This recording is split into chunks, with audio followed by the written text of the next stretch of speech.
సంఘాల మీద దేవుడు అంటున్నాడు, నీ మీద ఒక తప్పు, నీ మీద అనేక తప్పులు మోపవలసి ఉన్నది అంటున్నాడు. బాగా వినాలి. సంఘాలలో ఏం కనబడుతుంది? మెప్పు కనబడుతుంది. అంటే ఇప్పుడు ఎవరైతే మెప్పు కలిగి ఉంటారో వారు సంఘానికి మహిమ తెస్తారు. చెప్పండి, తెస్తారమ్మా? మహిమ తెస్తారు. బాగా వినాలి. మెప్పు ఎవరది? మెప్పు అంటే ఏమిటి? నీ క్రియలు బాగున్నాయబ్బా, నీ మాట బాగుందబ్బా, నీ ఆలోచన బాగుందబ్బా, నీ చర్యలు బాగున్నాయబ్బా. ఒక ఇల్లాలుగా, లేకపోతే ఒక తల్లిగా, ఓ తండ్రిగా, లేకపోతే ఒక ప్రార్థన పరురాలుగా, ఒక విశ్వాసిగా, ఒక తోబుట్టువుగా నీ బాధ్యతలు ఎంతో నైపుణ్యతను ప్రదర్శించేవిగా, ఇతరులను ఆకర్షించుకునే విధంగా, ఇతరుల హృదయములను గెలుచుకునే విధముగా మరి దేవుడే నీ ద్వారా కొనియాడబడినట్లుగా నీ జీవితం ఉంది. దీనేమంటాం? మెప్పు అంటాం. చెప్పండి, ఏమంటామా? అంటే నీవు మనుషుల ద్వారా ప్రశంసించబడేది కాదు, అత్తామామల ద్వారా, తల్లిదండ్రుల ద్వారా ప్రశంసించబడేది కాదు. అలాగే నీ కట్టుకున్న వారి ద్వారా కొన్ని ప్రశంసలు, పొగడ్తలు నీకు ఎదురు కావడం మాత్రమే కాదు, స్వయాన దేవుడే నిన్ను ప్రశంసిస్తూ, నిన్ను మెచ్చుకుంటూ, నీ గురించి సాక్ష్యం ఇస్తూ ఉన్నాడు. బా, ప్రైజ్ ది లార్డ్, హల్లెలూయా. చూసారా ఈ జీవితం ఎంత ధన్యతను పిల్లరా ఈ జీవితము సంతరించుకుందో చూసారా? చూడండి, ఏ మెప్పు లేని వారి జీవితానికి ఏ ప్రత్యేకత ఉంటుంది, ఏ గొప్పతనం ఉంటుంది. ఏ మెప్పు లేని వారి జీవితాలకు పిల్లరా వారు కాదు కదా పిల్లరా ఈ భూమి మీద ఆనందించుటలో రాణించబడేది, సంతోషించుటలో రాణించబడేది, నలుగురికి ఉపయోగకరంగా ఉండేది. పిల్లరా వారి ఇంటి వారు కూడా ఉండరు, వారు కాదు వారి ఇంటి వారు కూడా ఉండరు. గనుక ఏమి కనబడుతుంది దేవుని కంటే? మెప్పు. చెప్పండి ఏంటమ్మా? అంటే వారిని మెచ్చుకునే విధంగా వారి జీవితాలు ఉన్నాయి. అదే సమయంలో సంఘములో తప్పులు కూడా కనబడుతున్నాయి. ఏం కనబడుతుందమ్మా? తప్పులు కూడా కనబడుతున్నాయి. అందుకు దేవుడు ఏమంటున్నాడు? మెచ్చుకునే సమయంలో మెచ్చుకుంటున్నాడు, తప్పులు కనబడుతున్నప్పుడు ఆ తప్పుల విషయంలో గద్దిస్తూ, దండిస్తూ మారు మనసు పొందమని ఆయన మరి పిలుస్తూ ఉన్నాడు. ఆయన ప్రేమతో కూడినటువంటి పిలిపేంటి తెలుసా? మారు. ఏమంటున్నాడు? మారమంటున్నాడు. మారు మనసు పొందుము.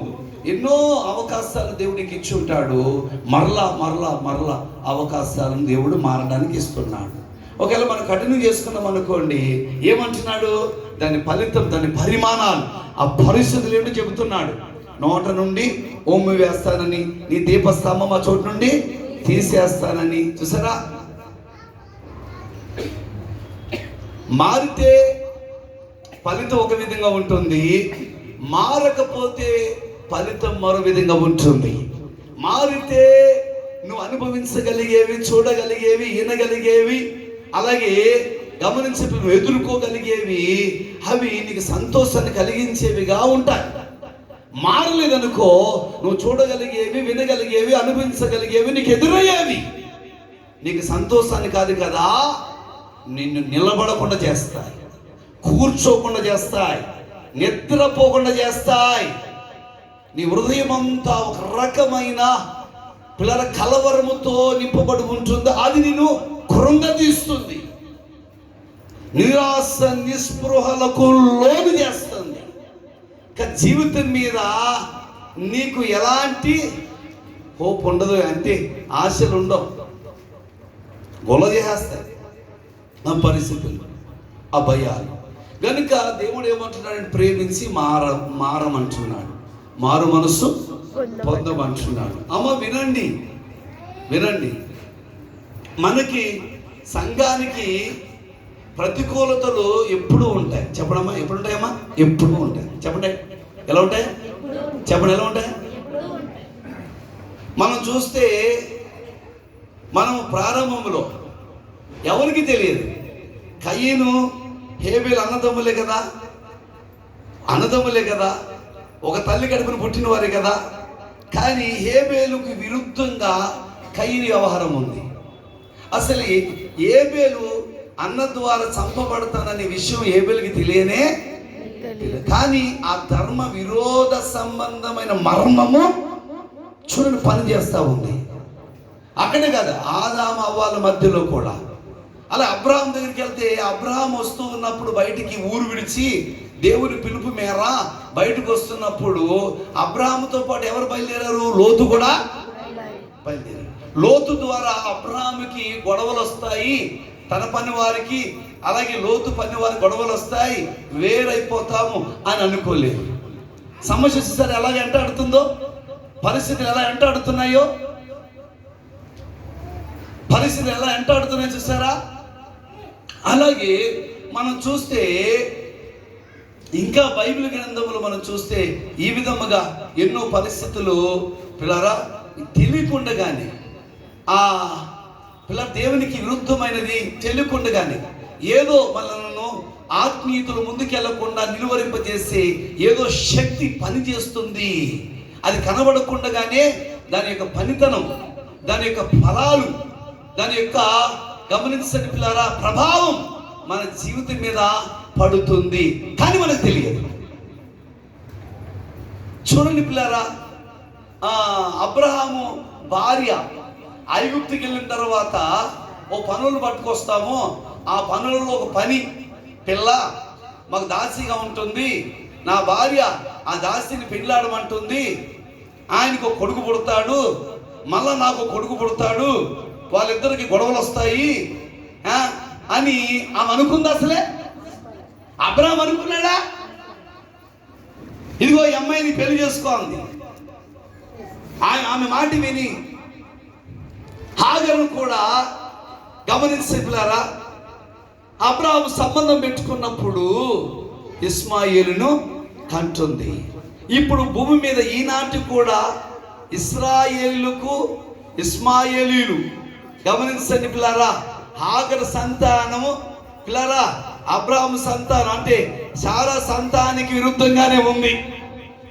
ఓ పూట గొడవ కాదు, వారం గొడవ కాదు, నెల గొడవ కాదు, సంవత్సరం కొట్లాట కాదు, బ్రతుకున్నంత వరకు కొట్లాటలే. అంటే సంఘములో పిల్లరా మనకి వ్యతిరేకమైనవి ఏ రూపములో మనకి ఎదురైనా వాటిని అధిగమించి ముందుకెళ్ళాలి. హల్లెలూయా చెప్దామా? హల్లెలూయా. దేవునికి పొరపాటు అనేది కనబడకూడదు. చెప్పండి, ఏం కనబడకూడదమ్మా? కనబడకూడదు. ఎప్పుడు పొరపాటుకు దారి తీసే పరిస్థితులు అబ్రహాముకి హాగరు రూపములో శారా రూపములో ఎదురైనప్పటికీ అబ్రహాము దేవుడు కోరుకున్నట్లుగానే నిలబడాలా. హేబేలుకు సమస్య ఎక్కడుంది? బయట ఉందా, ఇంట్లో ఉందా? అరే మాట్లాడుతా లేదబ్బా. హేబేలు గారికి సమస్య బయట ఉందా, ఇంట్లో ఉందా? ఎవరి రూపంలో ఉంది? చెప్పండి, ఎవరి రూపంలో ఉంది? చెప్పండి అమ్మా. అన్న ఎవరు? ఆయన పేరు చెప్తారు, ఇలా ఇలా అంటుంది. హేబేలు అన్న పేరేం పేరమ్మా? గట్టి చెప్పండి, ఏం పేరు? కయీను రూపములో ఉంది. కానీ హేబేలు పడిపోయాడా, జారిపోయాడా, తిరుగుబాటు చేశాడా? గమనించారా, ఏం చేస్తుంది? హేబేలు రక్తము నేల మీద ఉండి దేవునికి మొర్ర పెట్టుచు ఉన్నది. క్రియలు, అన్న క్రియలు క్రియలు బాగలేదండి. అయినప్పటికీ పిల్లల ఒక మారు కాకపోయినా ఒక మారు ఆయన అన్న మీద దాడి చేయవచ్చు, అన్న మీద ఫిర్యాదులు చేయవచ్చు. గమనించండి, అన్నని దూషించవచ్చు. కానీ హేబేలు అలా చేయలేదే.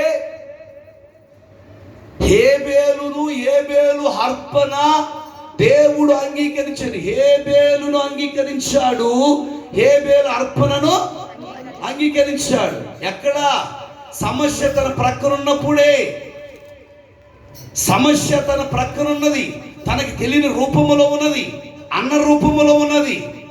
గమనించండి, అన్న రూపములో సమస్య ఉన్నప్పటికీ, ధర్మ విరోధ సంబంధమైన మర్మము పనిచేస్తూ ఉన్నప్పటికీ, శత్రువు అన్న రూపములో అతడు బలహీనమైపోయే విధముగా తన వ్యవహారాలు ప్రదర్శిస్తున్నప్పటికీ హేబెల్ ఎక్కడ టెంప్ట్ అయిపోలేదండి, జారిపోలేదు, పడిపోలేదు. విశ్వాసాన్ని కాపాడుకున్నాడు, దేవునికి భయపడేది కాపాడుకున్నాడు, దేవునికి లోబడేది కాపాడుకున్నాడు.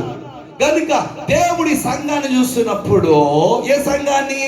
హేబెలు కయీనుని సంఘం. చెప్పండి, హేబెలు కయీనుని సంఘాన్ని చూసినప్పుడు ఆ సంఘములో హేబెలు మంచితనం కనబడింది.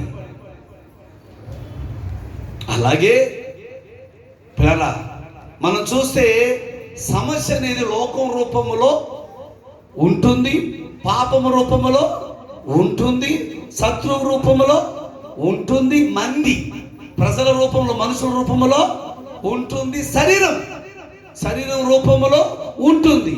సమస్య ఏ రూపములో మన ప్రక్కనే ఉండి మనల్ని బలహీనపరచడానికి దాని యొక్క ప్రభావం చూపిస్తూ ఉన్నా, దేవునికి నువ్వు ఎలా కనబడాలంటే ఒక్క నేరము కూడా లేనట్లు కనబడాలి.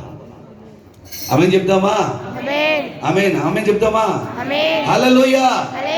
ఊరికనే జారిపోయేది బ్రతికైతే బ్రతికే కాదు, ఊరికనే పడిపోయేది పిల్లరా, పడిపోయే జీవితం అయితే బ్రతికే కాదు, ఊరికనే కలిపిన పడిపోయేది, కలపకపోయినా పడిపోయేది, అది జీవితమే.